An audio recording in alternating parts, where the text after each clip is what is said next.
बहुत बहुत स्वागत है आप सभी का आपके अपने YouTube channel Shukla study point में। मैं शिवम शुक्ला आप सभी दोस्तों का हार्दिक स्वागत करता हूं। बीए पार्ट 2 का एग्जामिनेशन हुआ है, अर्थात बीए द्वितीय वर्ष का हिंदी साहित्य का ये पेपर 2 है और डॉक्टर राम मनोहर लोहिया अवध विश्वविद्यालय का पेपर हुआ है। तो वही पेपर मैं आपको दिखाने का प्रयास कर रहा हूँ। यहाँ पर आप देख सकते हो 4 पेज में आपका पेपर था। बीए पार्ट 2 यहाँ पर आपको दिखाई पड़ रहा होगा। एग्जामिनेशन है 2022 का हिंदी लिटरेचर का पेपर अर्थात हिंदी साहित्य का। और कौन सा पेपर? पेपर 2। इससे पहले पेपर 1 हुआ था, उसका मॉडल पेपर हमने दिया था और उस मॉडल पेपर से बहुत सारे प्रश्न भी फंसे थे आपके।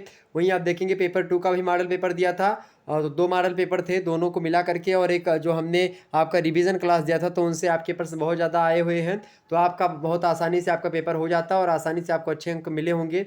देखिए मतलब मिलेंगे आगे चल करके। और जिनकी परीक्षा अभी नहीं हुई जिस विश्वविद्यालय की, उनकी परीक्षाओं में ऐसे प्रश्न आएंगे तो आप लोग इन प्रश्नों को एक बार तैयार जरूर कर लीजिएगा। ओके। हिंदी कथा साहित्य एवं नवीन गतिविधियां ये पेपर का नाम है। टाइम आपको 3 आवर्स का दिया गया था। मैक्सिमम मार्क्स आपके 100 के थे। नोट आपसे कह रहा है कि सभी प्रश्नों के उत्तर निर्देशानुसार दीजिए। खंड आ बा और सा 3 खंडों में आपका पेपर बटा हुआ था। खंड आ से तेलुगुते टाइप के प्रश्न पूछे गए थे। नोट में कह रहा है कि प्रश्न संख्या 1 के सभी प्रश्न अनिवार्य हैं। प्रत्येक का उत्तर लगभग आपको 50 शब्दों में लिखना है। 10 क्वेश्चन करने पड़ेंगे। दो नंबर के एक प्रश्न होंगे। इस प्रकार से 20 नंबर आपके यहीं से हो जाएंगे। देखिए पहला प्रश्न आपसे पूछा गया था, देखिए कि आत्मकथा क्या है, स्पष्ट कीजिए। विस्तार से हमने आत्मकथा, जीवनी, रेखा चित्र, संस्मरण, रिपोर्टाज, डायरी ये सब क्या होता है पूरा विस्तार से मैंने समझाया था। देखिए ये आपका आ गया। वही अगला प्रश्न, राष्ट्रीय चेतना से अनुप्राणित प्रेमचंद की 2 कहानियों के नाम लिखिए। बिल्कुल जो है आप लिख सकते थे, कोई दिक्कत नहीं थी इसमें। अगला, चीफ की दावत कहानी है भीषम साहिनी जी की, तो उसके रचनाकार का नाम पूछ रहा है। ये भी प्रश्न आप, ये भीषम साहिनी चीफ की दावत की कहानी मिस्टर सामनाथ वगैरह थी इसमें। मैंने बताया भी था आपको, इनकी कहानी के जो है रिव्यू भी दिया था थोड़ा सा। अगला प्रश्न है कि हिंदी कहानी समीक्षा एवं संदर्भ के लेखक कौन है, ये कहानी का नाम है, इसके लेखक का नाम पूछ रहा था। वहीं अगला प्रश्न आपसे पूछा गया था कि यज्ञ के किन्हीं 3 कहानी संग्रहों के नाम। सारे के सारे कहानी संग्रहों के नाम मैंने बताए थे। अगला प्रश्न है, संस्मरण का अर्थ बताते हुए किन्हीं 2 संस्मरणात्मक कृतियों का परिचय दीजिए। संस्मरण कौन कौन से हैं, जीवनी के नाम, सभी के नाम, आत्मकथा मतलब कि बहुत सारी, इन सभी के बारे में मैंने बताया भी था आपको। देखिएगा आगे प्रश्न आपको दिया हुआ है यहाँ पर।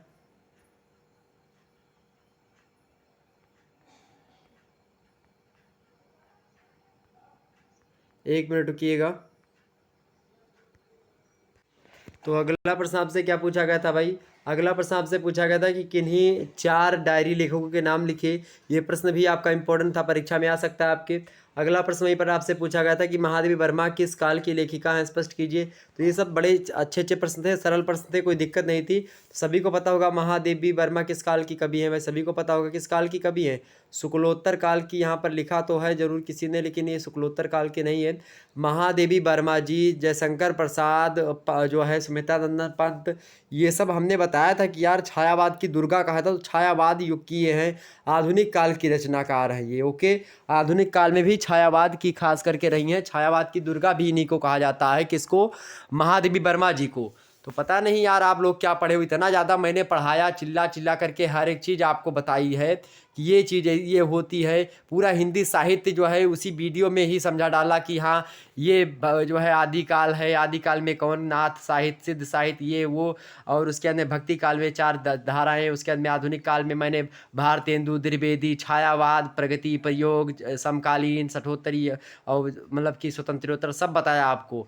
लेकिन फिर भी आप पता नहीं किस जो है नशे में रहते हो, कुछ समझ में नहीं आता है। फिर भी बहुत सारे हमारे छात्र छात्राओं ने बहुत अच्छा किया है। हमारे पास रिव्यू भी उन्होंने भेजा है व्हाट्सएप पर, कम से कम नहीं तो 100 से अधिक जो है बच्चों ने मेरे पास एसएमएस किया कि सर जी जो है बड़ा अच्छा पेपर हुआ। तो उनका बहुत बहुत धन्यवाद और बेस्ट ऑफ लक उनको। और आगे तरक्की करते रहो, आप अच्छे तरीके से पढ़ते रहो, मेरा नाम रोशन करो, आप खुद का नाम रोशन करो। सबसे अच्छी बात है कि आप खुद का नाम रोशन करोगे, आप आगे बढ़ो, मैं ज़रूर आगे बढ़ूंगा आप लोगों के जो है आशीर्वाद से। तो चलिए आगे देखते हैं। अगला प्रश्न आपका पूछा गया था, कर्मभूमि उपन्यास के लेखक का जन्म कहाँ पर हुआ था। कर्मभूमि उपन्यास का लेखक कौन है, ये बात जो है आपको पता ही होनी चाहिए। कर्मभूमि उपन्यास के लेखक कौन है, क्या नाम है उनका? कर्मभूमि के नहीं पता क्या? कर्मभूमि उपन्यास, अरे उपन्यास सम्राट, बार बार बताया। कर्मभूमि, रंगभूमि, करबला, उसके बाद में आप देखेंगे गोदान, गबन, तमाम प्रकार की रचनाएं उन्हीं की। सस्पेंस आप क्लियर रखो, आप सोचो कि किसकी रचना है। मैं इतनी रचनाएं आपको बता चुका हूं, ताकि आप लोग कुछ दिमाग लगाओगे तभी कुछ संभव हो पाएगा। मैं बता करके चला जाऊंगा, बहुत सारे लोग आप हल्के में ले लेते हो बीए को।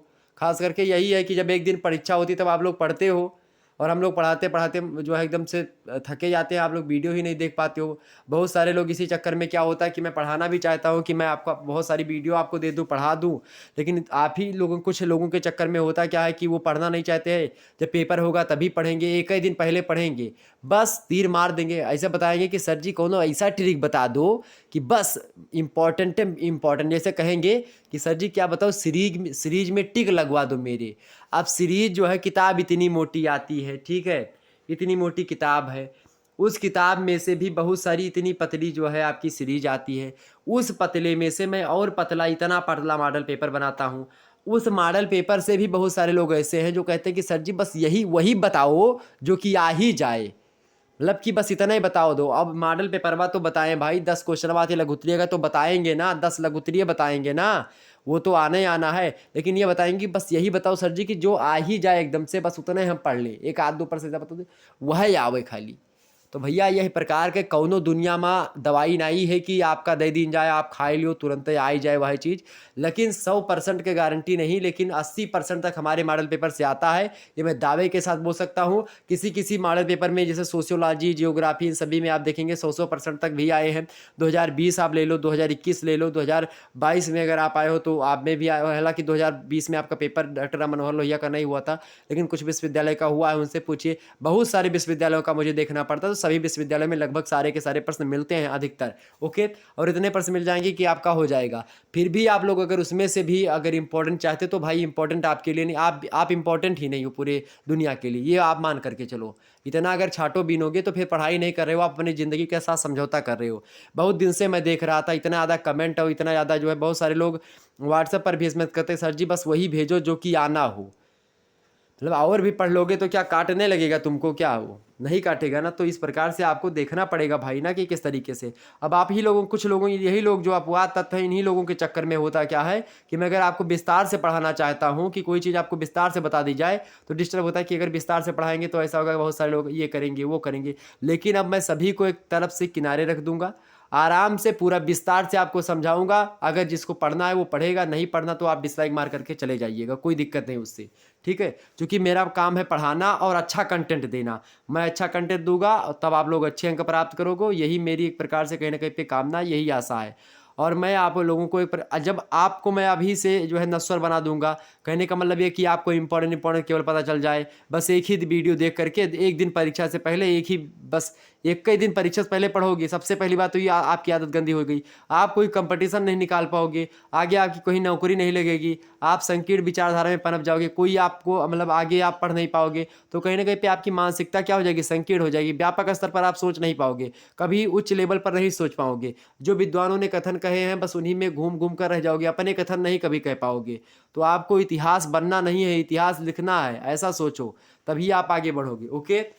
चलिए अब यहाँ पर ज़्यादा ज्ञान बताना उचित नहीं है। देखिए यहाँ पर अगला प्रश्न आपसे पूछा गया था कि आकाशदीप कहानी के दो प्रमुख पात्रों का नाम लिखिए, मोस्ट इंपोर्टेंट प्रश्न है।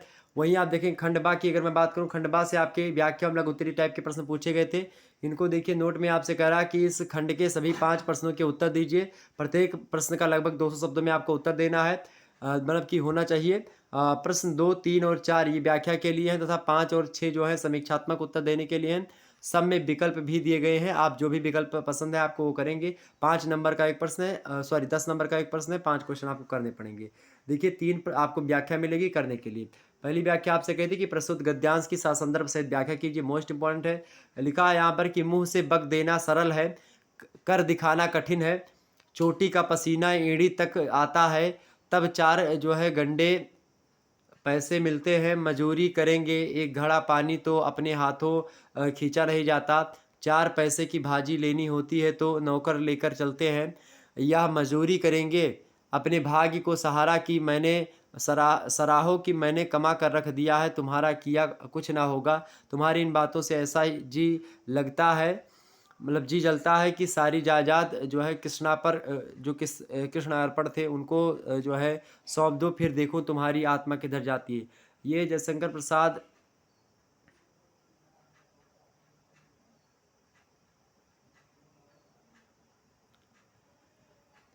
आगे देखते हैं भाई, अगला प्रश्न आपके समक्ष है। अथवा करके आपको दिया है कि मैं जयशंकर प्रसाद यहाँ पर लिखा, लेकिन जयशंकर प्रसाद की ये शायद नहीं है, ओके।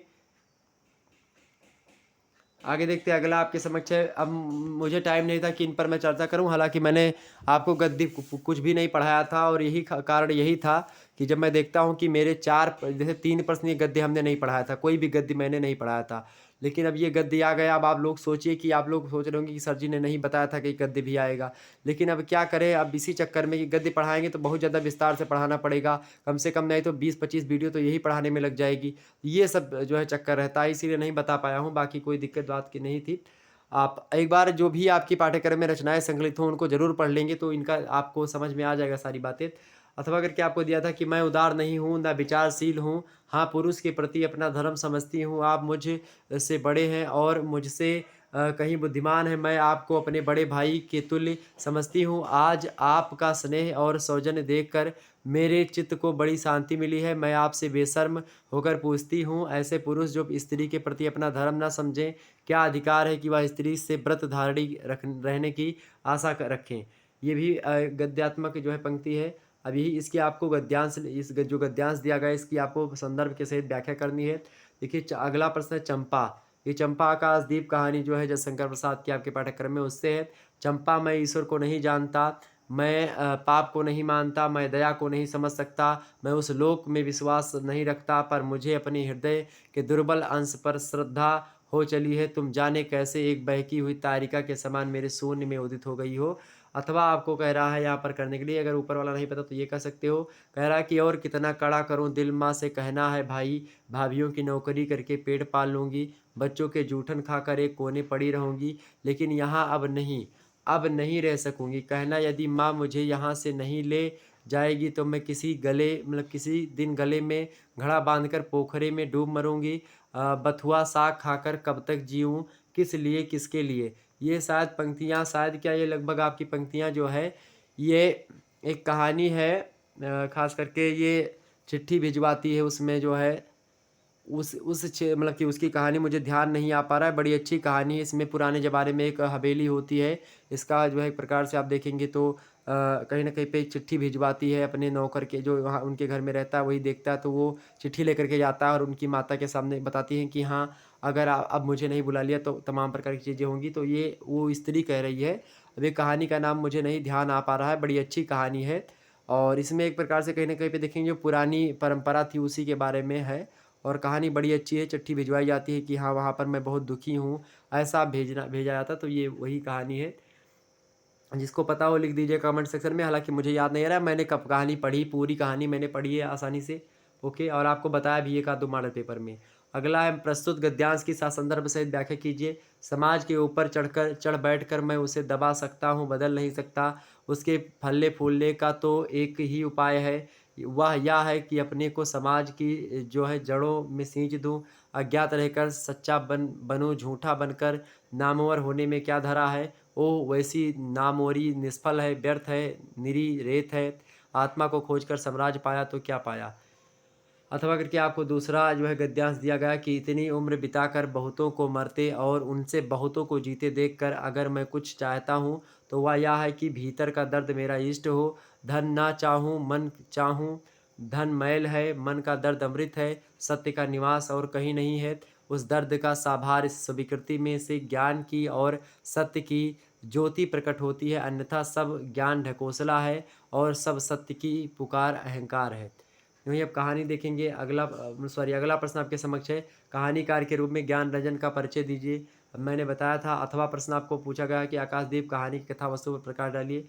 चंपा के बारे में कहानी और एक जो है आकाशदीप जो है वहाँ पर जाकर के फंस जाते हैं, मतलब कि मतलब ये ऐतिहासिक कहानी है जयशंकर प्रसाद की आकाशदीप, और उसमें एक द्वीप पर फंस जाते हैं चंपा द्वीप, उसका नाम भी पड़ता है आजकल है। अगला प्रश्न आपके समक्ष 6वां नंबर, जीवनी और आत्मकथा में अंतर स्पष्ट कीजिए। मैंने शुरुआत वाले मॉडल पेपर में जीवनी और आत्मकथा में अंतर बताया है आपको, और जो हमने कल परसों मॉडल पेपर दिया था उसमें बताया था। अथवा करके दूसरा प्रश्न है, डॉक्टर हरिवंश राय बच्चन जी का जीवन परिचय देते हुए उनके साहित्यिक योगदान पर प्रकाश डालिए। इनके बारे में भी मैंने बताया था ये प्रश्न। अगला प्रश्न आपके समक्ष खंडसा देखिएगा। किन्हीं 2 प्रश्नों के उत्तर दीजिए, प्रत्येक दीजिए जो लगभग 500 शब्दों में हो। 15 नंबर का एक प्रश्न, 30 नंबर यहाँ से हो जाएंगे, 2 प्रश्न केवल करने हैं। पहला प्रश्न आपसे कह रहा है कि कर्मभूमि उपन्यास की कथ्य पर प्रकाश डालिए। दूसरा प्रश्न कह रहा है कि कहानी के, अब ये मैंने बताया था आपको। अगला प्रश्न है, कहानी के प्रमुख तत्वों का उल्लेख करते हुए आकाशदीप कहानी की समीक्षा कीजिए। मोस्ट इंपॉर्टेंट है। वही अगला प्रश्न आपसे पूछा गया था कि रेखा चित्र की विकास यात्रा पर एक निबंध लिखिए, ये भी प्रश्न इंपॉर्टेंट है आपका। अगला प्रश्न, विश्वनाथ तिवारी का साहित्यिक परिचय देते हुए उनकी किन्हीं 2 कृतियों के नाम लिखिए, मोस्ट इंपॉर्टेंट। वहीं अगला प्रश्न, त्यागपत्र जो उपन्यास है जैनेंद्र कुमार का, ये त्यागपत्र उपन्यास जैनेंद्र कुमार का, और जो है रंगभूमि जो है आपका मुंशी प्रेमचंद का है। वो मैंने आपसे पूछा भी तक कहा था ना जब आपको बता रहा था, तो वही जो है किसका है, मुंशी प्रेमचंद जी का है। त्यागपत्र उपन्यास की जो भावभूमि उस पर प्रकाश डालने को लेकर के प्रश्न था। तो इतने ही प्रश्न थे आपके, तो इनमें से लगभग आपके 2-3 तो मैंने बताए थे, और अगर 2 ही करने इनमें से 5 में से तो आपका हो जाता, कोई दिक्कत नहीं होती इसमें से। 30 नंबर यहाँ से आपको मिल जाते, और यहाँ पर आप 2 नंबर यहाँ से, मतलब कि जो है 10-10-20 नंबर यहाँ से, 50 नंबर यहाँ से आपके हो जाते, और अति लघु त्रि से आपके लगभग और लगभग जो है 20 नंबर का था, तो 20 नंबर में से लगभग आपका 16 नंबर के आसपास आपका हो जाता। तो कुल मिला करके आप यहाँ पर जो है कितने नंबर पा जाते भाई, कितने नंबर पा जाते आप, लगभग और लगभग जो है 66-67 के आसपास नंबर आपको मिल जाते। और कुछ आप अपने मन से अगर व्याख्या वगैरह, तो व्याख्या वगैरह तो खुद से थोड़ा सा पता चल जाए कि किस कहानी का है, तो आप आसानी से उसका बस, ये जो हिंदी लिखी है हिंदी में, ये तो समझ में आ रहा है को क्या बातें हो रही है। बस थोड़ा सा आपको प्रसंग, कहानी अगर एक आधो बार आप पढ़िए तो कहानी का सारांश उसी में अगर थोड़ा बहुत लिख देंगे तो आपका हो जाता है। वो इतना ज़्यादा एग्जामिनर ढूंढ करके एकदम से चेक नहीं करते कि शब्द का अर्थ नहीं ढूंढते हैं, तो इसको लेकर के परेशान मत होइएगा। जिनकी अभी परीक्षा नहीं हुई है वो इसी प्रकार से किसी, मतलब कि आपका मतलब ये है, एग्जामिनर का मतलब ये है कि कापी आप अगर आपकी लिखी तो आपको नंबर मिलेंगे, अगर नहीं लिखी तो नंबर नहीं मिलेंगे, ये बात आप ध्यान रखना। तो जितना लिख सको उतना लिखना, ओके, ये बात ध्यान रखेंगे। सारे प्रश्न लिखना, ये भी बात ध्यान रखिएगा, ओके। चलिए, किसी दिन टाइम मिलेगा तो इन सभी प्रश्नों के उत्तर भी मैं बता दूंगा, और इन सभी को ध्यान में रखते हुए मैं नेक्स्ट मॉडल पेपर आपको जो दूंगा, जो 2023 वाला, उसमें मैं आपको जो छात्र छात्राएं आएंगे उनके लिए इन प्रश्नों को हल भी करवाने का प्रयास रहेगा। लेकिन तब अभी आपके पेपर हो चुके हैं, जिनका नहीं हुआ है वो मॉडल पेपर एक बार जरूर देख लीजिएगा, और ये पेपर में जो प्रश्न बताए गए इनको देख लीजिएगा। जो व्याख्या वगैरह को दे करके दिया गया है, ये जरूरी नहीं कि आप में भी वैसा आएगा, लेकिन जो क्वेश्चन पूछे गए हैं वो आप में आ सकते हैं, तो आप क्वेश्चन को जरूर पढ़ लीजिएगा। मिलते हैं नेक्स्ट वीडियो में, तब तक के लिए जय हिंद जय भारत। आप सभी का बहुत बहुत धन्यवाद।